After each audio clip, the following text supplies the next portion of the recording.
Hello engineers, कैसे हैं आप लोग। तो आज की वीडियो में हम लोग डिस्कस करने वाले हैं RBI reserve bank of India के द्वारा जो नोटिफिकेशन आया जूनियर इंजीनियर के रिगार्डिंग, उसके बारे में हम लोग कंप्लीट देखने वाले हैं कि इसमें क्या आपका एग्ज़ाम पैटर्न रहने वाला है, किस तरीके से क्वेश्चन आपके यहाँ पे आने वाले हैं, कितनी एग्जामिनेशन फ़ीस होने वाली है, क्या सिलेबस है और कैसे आप इस एग्ज़ाम को क्लियर कर सकते हैं। A to Z पूरी जानकारी आपको इस वीडियो में मिल जाएगी। तो आरबीआई के द्वारा जो नोटिफिकेशन आया जूनियर इंजीनियर का, यहाँ आप देख सकते हैं जूनियर इंजीनियर का notification civil and electrical branch के लिए आपका आया हुआ है। ठीक है गाइस, चलिए आगे चलते हैं। यहाँ पे आप देख सकते हैं मोड ऑफ एप्लीकेशन, जब आप देखेंगे तो यहाँ पे मोड ऑफ एप्लीकेशन आपका ऑनलाइन रहने वाला है और यहाँ पे आपकी कुछ इंपॉर्टेंट डेट्स के बारे में हम लोग डिस्कस कर लेते हैं। तो यहाँ पे जब आप इंपॉर्टेंट डेट्स की बात करेंगे तो यहाँ पे आप देख सकते हैं कि भैया जो वेबसाइट का जो लिंक है कब तक ओपन रहेगा आपका 30 दिसंबर से जनवरी 20, मतलब 30 दिसंबर से 20 जनवरी तक आप क्या कर सकते हैं, यहाँ पे वेबसाइट ओपन रहेगी। यहाँ पे एप्लीकेशन फॉर्म फिल कर सकते हैं और यहाँ पे डेट ऑफ जो एग्ज़ामिनेशन फ़ी का पेमेंट करने का डेट है वो भी यही रहने वाला है, 30 दिसंबर से लेकर 20 जनवरी 2025 तक। फिर यहाँ पे आप देख सकते हैं जो tentative date of online examination है वो आप देख सकते हैं कि फरवरी 8 तक बताया जा रहा है कि आपका एग्ज़ामिनेशन जो है 8 फरवरी तक 2025 में हो जाएगा। ये यहाँ पे इंपॉर्टेंट डेट्स की बातें हो गई। फिर आगे चलते हैं तो यहाँ पे आप देख सकते हैं वैकेंसीज़। यस, वैकेंसीज़ बहुत ज़्यादा इंपॉर्टेंट है आपके लिए। तो वैकेंसीज़ आप यहाँ पे देख सकते हैं। यहाँ पे अगर मैं वैकेंसीज़ की बात करूँ तो यहाँ पे देख सकते हैं जो आपकी सिविल में टोटल वैकेंसीज़ है वो आप देख सकते हैं टोटल यहाँ पे 7 वैकेंसीज़ है। और अगर मैं इलेक्ट्रिकल ब्रांच की बात करता हूँ यहाँ पे टोटल 4 वैकेंसीज़ आपको देखने को मिल जाती है। ठीक है, तो चलिए आगे चलते हैं। वैकेंसीज़ आपने देख ली। आगे की बात करूँ तो जॉब डिस्क्रिप्शन की बात करते हैं। तो आपका जॉब डिस्क्रिप्शन क्या रहने वाला है, तो यहाँ पर देख लीजिए पहला आ जाता है सिविल, जूनियर इंजीनियर सिविल के बारे में। तो यहाँ पे क्या चीज़ें रह सकती हैं कि handling and supervision of civil construction, आपका मेंटेनेंस, इंटीरियर वर्क एक्सेट्रा और building related infrastructural system and other related job. Means आपको क्या करना है कि जो भी कंस्ट्रक्शन होता है उसमें सुपरविजन का काम है, मेंटेनेंस का काम है, ये आपको करना होगा। इलेक्ट्रिकल ब्रांच की अगर मैं बात करूँ तो यहाँ पे लिखा है वही सेम चीज़ है कि जो इलेक्ट्रिकल से रिलेटेड जो भी सारी चीज़ें हैं वो आपको हैंडलिंग आपको यहाँ पर करना होगा। ये सारी चीज़ें यहाँ पर लिखी हुई हैं। नेक्स्ट अगर हम आगे चलते हैं आगे क्या है इस नोटिफिकेशन में, तो आप देख सकते हैं यहाँ पे आ जाता है एलिजिबिलिटी क्राइटेरिया के बारे में। एलिजिबिलिटी क्राइटेरिया की अगर मैं बात करता हूँ यहाँ पे आपका क्या होना चाहिए, आप इंडियन सिटीजन होने चाहिए और आपका नेपाल के सिटीजन भी हो सकते हैं और आप क्या कर सकते हैं भूटान के भी हो सकते हैं। बाकी यहाँ पे और भी सारी चीज़ें दे रखी हैं, आप आराम से पढ़ सकते हैं। इसका जो PDF है कंप्लीट PDF फॉर्म मैं अपने टेलीग्राम चैनल पर डाल दूँगा, आप वहाँ से ले सकते हैं। टेलीग्राम चैनल का नाम अभी मैं आपको बता दूँगा आगे। ठीक है, आगे चलते हैं।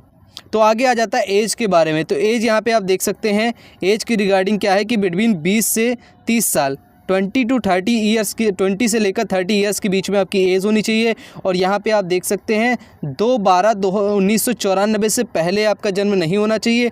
और दूसरी चीज़ है कि 1/12/2004 के बाद आपका जन्म नहीं होना चाहिए। और ये दोनों डेट आपकी क्या है, इंक्लूड की गई हैं, ये आपको ध्यान में रखना है। एज रिलैक्सेशन भी आगे चल के आपको देखने को मिलेगा। फिर बात कर लेते हैं एजुकेशनल क्वालिफिकेशन के बारे में कि क्या क्या आपकी एजुकेशनल क्वालिफिकेशन रह सकती है इसके अंदर। तो अगर मैं बात करता हूँ जूनियर इंजीनियर सिविल के बारे में, तो यहाँ पे आप देख सकते हैं मिनिमम 3 ईयर का डिप्लोमा होना चाहिए सिविल इंजीनियरिंग में। और कितने मार्क्स से, 65% मार्क्स से आपका क्या होना चाहिए, सिविल इंजीनियर का डिप्लोमा होना चाहिए। दूसरी चीज़ की मैं बात करता हूँ कि अगर मैं डिग्री की बात करूं तो डिग्री में कितने मार्क्स होने चाहिए, तो आपका 65% मार्क्स होना चाहिए डिग्री में। तो ये सारी बातें हो गई आपका सिविल के डिप्लोमा के बारे में और डिग्री के बारे में। बाकी जो SC ST कैंडिडेट हैं उनके लिए भी यहाँ पे लिखा हुआ कि 55% होना चाहिए SC ST के लिए, और जो डिग्री वाले हैं उनका 45% होना चाहिए SC ST के लिए। फिर नेक्स्ट बात कर लेते हैं जूनियर इंजीनियर इलेक्ट्रिकल के बारे में। यहाँ भी सेम क्राइटेरिया दे रखा है कि 65% डिप्लोमा में होना चाहिए और डिग्री है तो आपका 55% मार्क्स होना चाहिए डिग्री में, डिप्लोमा में 65%। बाकी SC ST का आप देख लीजिएगा 55% और 45% डिग्री और डिप्लोमा के रिगार्डिंग। चलिए आगे चलते हैं। आगे की बात करें तो आगे क्या है इस नोटिफिकेशन में, तो यहाँ पे देख सकते हैं scheme of examination. Scheme of examination थोड़ा सा बहुत ज़्यादा यहाँ पे देख सकते हैं इंपॉर्टेंट है। यहाँ पे आप देख सकते हैं इसमें 4 सेक्शंस आपको दे रखे हैं। पहला आपका क्या है, इंग्लिश लैंग्वेज है, दूसरा इंजीनियरिंग डिसिप्लिन 1 है, इंजीनियरिंग डिसिप्लिन 2 है, और फोर्थ आपका जनरल इंटेलिजेंट एंड रीजनिंग है। टोटल आप क्वेश्चन भी देख सकते हैं कि भैया इंग्लिश में 50 क्वेश्चंस हो गए, और इंजीनियरिंग पेपर 1 में आपका 40 क्वेश्चन हो गए, इंजीनियरिंग पेपर 2 में 40 हो गए, एंड रीजनिंग की बात करूँ तो 50 क्वेश्चन हो गए। टोटल यहाँ पे 180 क्वेश्चन हो गए, और टोटल मार्क्स की मैं बात करता हूँ तो आपका 300 मार्क्स का ये हो गया। और यहाँ पे मैं टाइम की अलॉटेड की बात करता हूँ तो आपका 150 मिनट टोटल यहाँ पे आपको दिया जाएगा। ठीक है, लगभग यहाँ पे बताया जा रहा है कि आपका जो एग्ज़ाम है वो 8 फरवरी 2025 को करा लिया जाएगा। और यहाँ पे और बात करते हैं, ये तो आपका पहला सिलेक्शन स्कीम होगा कि इसमें आपको ऑनलाइन एग्जामिनेशन देना है। दूसरा यहाँ पे क्या है कि लैंग्वेज प्रोफिशिएंसी टेस्ट LPT ये आपको देना पड़ेगा। और एक चीज़ और गाइस अभी मैं आपको बताऊंगा कि आपको LPT देना बहुत ज़्यादा ज़रूरी है। LPT क्या है, जिसमें आप प्रोफिशिएंस हो। अभी मैं आपको लैंग्वेज के बारे में बताऊंगा कि कौन कौन से स्टेट में कौन कौन सी लैंग्वेज को यहाँ पे ऑफिशियल लैंग्वेज यहाँ पे रूप में लिया जा रहा है। ठीक है, और भी सारी ये जो है आपका लैंग्वेज प्रोफिशिएंसी टेस्ट, ये बहुत ज़्यादा इंपॉर्टेंट है। अगर इसमें अगर आप फेल हो जाते हैं तो आप बिल्कुल पूरी तरीके से एग्जामिनेशन से बाहर हो जाएंगे। चलिए आगे बात करते हैं। तो आगे आप यहाँ पे देख सकते हैं, यहाँ पे नोट में क्या लिखा हुआ है कि नोट में यहाँ पे आप देख सकते हैं कि आपका जो the above test except the test of English literature will be bilingual. Means जो इंग्लिश लैंग्वेज का टेस्ट है उसको छोड़कर बाकी सारी चीज़ें हिंदी और इंग्लिश दोनों में रहेंगी। ऑब्जेक्टिव टेस्ट होगा, ठीक है, हर एक पार्ट का ऑब्जेक्टिव टेस्ट होगा। और यहाँ पे आप देख सकते हैं 1/4 की निगेटिव मार्किंग रहने वाली है। ठीक है, ये आप देख सकते हैं। फिर यहाँ पे आप देखिए सर्विसेज कंडीशन और कैरियर प्रोस्पेक्ट की बात करूँ पे स्केल की, तो यहाँ पे देख सकते हैं बेसिक जो पे है वो 33,900, और फाइनली सारे जो आपके अलाउंसेस होते हैं वो सारे ऐड करने के बाद फाइनली जो आपका पेमेंट निकल के आता है वो बहुत ज़्यादा ह्यूज नंबर में निकल के आता है। वो क्या, 80,236। ये फाइनली आपका ग्रॉस मंथली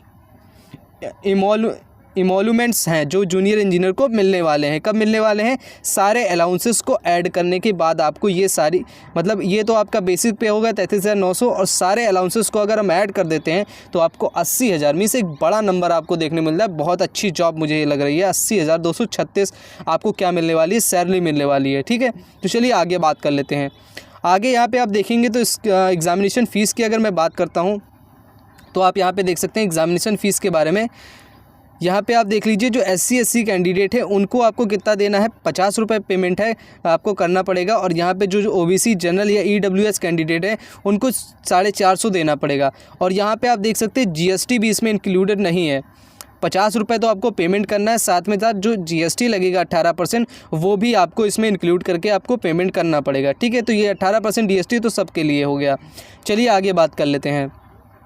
तो यहाँ पे आप देख सकते हैं, यस, अब सिलेबस की बात कर लेते हैं। सिलेबस क्या रहने वाला है इसके अंदर, तो सिलेबस की अगर मैं बात करूँ तो पहला आप देख सकते हैं यहाँ पे बिल्डिंग मटेरियल पेपर 1 की बात करते हैं। पेपर वन अभी मैंने आपको बताया कि जो डिसिप्लिन में है वो 2 पेपर होने वाले हैं, पेपर 1 एंड पेपर 2। तो वही पेपर 1 की बातें हो रही। पेपर 1 में कौन कौन से सब्जेक्ट हैं, एक आपका बिल्डिंग मटेरियल हो गया, एक आपका एस्टिमेशन हो गया, estimation costing and valuation, surveying हो गया, soil mechanics, hydraulics, transportation engineer and environmental engineering आपको रहने वाला है। बाकी विस्तार से भी यहाँ पे सिलेबस दे रखा है। इसका PDF मैं अपने टेलीग्राम पे शेयर कर दूंगा। अभी मैं आपको टेलीग्राम का नाम भी बता देता हूँ, सिविल एस्पिरेंट सॉल्यूशन। अभी मैं आपको दिखा भी दूंगा कि आपको कैसे यहाँ पे PDF आप डाउनलोड कर सकते हैं। फिर नेक्स्ट सब्जेक्ट आ जाता है सब सर्वेइंग। आगे बात करते हैं तो यहाँ पे आप देख सकते हैं नेक्स्ट सब्जेक्ट क्या है आपका, सॉइल मैकेनिक्स हो गया, हाइड्रोलिक्स हो गया, ट्रांसपोर्टेशन इंजीनियरिंग, एनवायरमेंटल इंजीनियरिंग, ऐसे करके यहाँ पे फिर आ जाता है पेपर 2। पेपर 2 में आपसे क्या पूछने वाले हैं, पेपर 2 में आपसे स्ट्रक्चर से जो रिलेटेड सब्जेक्ट हैं वो पूछेंगे। जैसे मैं बात करूँ थ्योरी ऑफ स्ट्रक्चर हो गया, concrete technology, RCC design, steel design. Means जो डिज़ाइनिंग से रिलेटेड जो आपके सब्जेक्ट है वो पेपर 2 में पूछे जाएंगे, जैसे theory of structures, concrete technology, RCC design, steel design. ठीक है, नेक्स्ट अगर मैं बात करता हूँ तो यहाँ पे आ जाता है। अब नेक्स्ट बात कर लेते हैं जूनियर इंजीनियर जो इलेक्ट्रिकल से हैं वो उनका क्या सिलेबस रहने वाला। तो उनका भी पेपर 1 है और पेपर 2 दोनों ऐसे ही होने वाला है। पेपर 1 में subject basic of electrical engineering, lightning, design of office areas, transformers, working principle ये रहने वाला है, पंपिंग सिस्टम हो गया, वेरियस टाइप्स ऑफ मोटर्स हो गए, फिर सब स्टेशन डिज़ाइन हो गया, फिर types of earthing testing and lightning arrester, ये सारी चीज़ें हो गई पेपर 1 के बारे में। फिर इलेक्ट्रिकल इंजीनियरिंग का आपका पेपर 2 होगा, उसमें क्या रहने वाला उसमें भी आप देख सकते हैं। ठीक है। इसका PDF मैं टेलीग्राम पे शेयर कर दूंगा, आप वहाँ से पूरी डिटेल आप अपना सिलेबस का देख सकते हैं। चलिए आगे बात कर लेते हैं। आगे यहाँ पे देख सकते हैं तो कौन कौन सी जोन वाइज लैंग्वेज आपकी है, जो मैंने अभी पहले कुछ देर पहले आपको बताया था, वो मैं यहाँ पे डिस्कस करने वाला हूँ। साउथ जोन की अगर मैं बात करता हूँ तो वहाँ पे कन्नड़ हो सकता है, तमिल है और मलयालम, ये आपकी जोनल लैंग्वेज है। ईस्टर्न अगर जोन की बात करता हूँ तो उड़िया हो गया, आसमीज़ हो गया, बंगाली, मैनपुरी, खासी, Nepali, Hindi, Maithili, Bodo, Mizo, English and only for the candidate for the state of Nagaland and आपका अरुणाचल प्रदेश। ये जो इंग्लिश लैंग्वेज वो किस किस स्टेट में है वो बातें कह रहा है, ठीक है। नेक्स्ट बात करते हैं जोन वेस्ट जोन की बात। वेस्ट जोन में क्या हो सकता है, गुजरात हो सकता है, मराठी हो सकता है और कोंकणी हो सकता है। ये सारे जोन वाइज लैंग्वेज आपको यहाँ पे बता दिया गया है। अगर आप यूपी से हैं तो बेसिकली यहाँ पे हिंदी आपको दे रखा है, ठीक है। चलिए आगे बात करते हैं। तो यहाँ पे आगे आप देख सकते हैं कौन कौन से आपके, यस ये बहुत ज़्यादा इंपॉर्टेंट है कि पहले आप जान लीजिए कि एग्जामिनेशन सेंटर क्या रहने वाला है। आप देख लीजिए पहला आपका क्या रहने वाला है, अगरतला हो गया, अहमदाबाद गांधीनगर हो गया, ऐजवाल हो गया, बेंगलोर हो गया, भुवनेश्वर हो गया, चेन्नई, गैंगटोक, गुवाहाटी, इम्फाल, आपका नहरलगुन हो गया, एर्नाकुलम हो गया, कोहिमा हो गया, कोलकाता, मुंबई, पणजी, पटना, पुणे, रांची और शिलोंग और तिरुवनंतपुरम। ये आपके क्या है 20 आपके टोटल एग्जामिनेशन सेंटर बनाए गए हैं। तो आप देख लीजिएगा कि भाई आपके पास कौन सा एग्जामिनेशन सेंटर है, वहीं आपको एग्जामिनेशन देने जाना होगा। तो ये आपकी पूरी बातें हो गई इस एग्जामिनेशन से रिलेटेड RBI के बारे में, ठीक है। और इसका जो PDF है आपको कहाँ मिलेगा, मैंने बार बार बताया कि आपको मेरे टेलीग्राम चैनल पे इसका PDF कंप्लीट मिल जाएगा।